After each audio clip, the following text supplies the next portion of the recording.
Boas, son Óscar Souto Rodríguez, candidato por UCI en Ponteceso á alcaldía de Ponteceso. Somos Unión de Ciudadanos Independentes e hoxe estivemos por a parroquia de Niñóns, que xa vedes que está como está. Este cemento é de hai máis de 30 anos, fixeron as pistas aos veciños e aquí non colle un coche. Tivemos que ir andando porque nin siquiera colle un vehículo. O alcalde di que congela os impuestos porque, outra das súas mentiras, non pode subir máis porque ten o IBI no tope.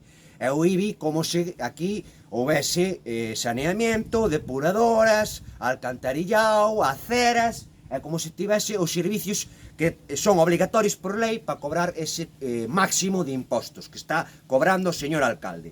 Para ter as parroquias como está, abandonado, completamente abandonado, que nin siquiera colle un coche por Niñóns. Aquí, se escapa un porco do cortello, non sabe salir de Niñóns. Isto é unha vergüenza. O señor alcalde non veo a Niñóns a ver como está Niñóns.